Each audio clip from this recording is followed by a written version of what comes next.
शेर और हाथी की कहानी बहुत समय पहले की बात है। एक घने जंगल में एक क्रूर और शक्तिशाली शेर रहता था। वह जंगल का राजा था और खुद को सबसे ताकतवर समझता था, लेकिन वह बहुत अन्यायी था और जंगल के सभी जानवरों को परेशान करता था। शेर हर दिन किसी न किसी जानवर को शिकार बनाता था।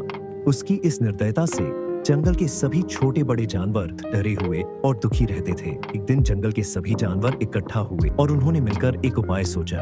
वे शेर के पास गए और बोले, महाराज, अगर आप इसी तरह सभी जानवरों को मारते रहेंगे तो एक दिन जंगल में कोई नहीं बचेगा। इसलिए हम रोज आपकी भूख मिटाने के लिए एक जानवर खुद आपकी गुफा में भेज देंगे। शेर को यह प्रस्ताव पसंद आया।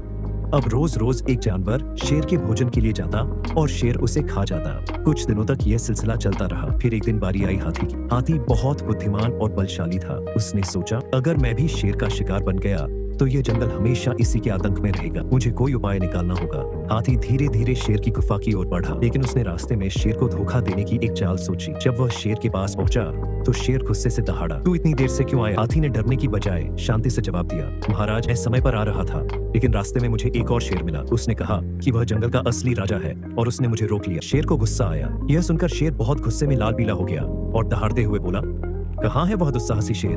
मैं अभी जाकर उसे सबक सिखाऊंगा। हाथी ने चतुराई से कहा, महाराज, वह कुएं के अंदर छिपा हुआ है, आप खुद जाकर देख सकते हैं। हाथी शेर को एक गहरे कुएं के पास ले गया। शेर जैसे ही कुएं में झांका तो उसे पानी में अपनी ही परछाई दिखी। शेर को लगा कि कुएं में सच में कोई और शेर है। उसने गुस्से में जोर से दहाड़ते हुए कुएं में छलांग लगा दी, लेकिन कुएं में पानी बहुत गहरा था और शेर तैरना नहीं जानता था। कुछ ही पलों में वह डूबकर मर गया।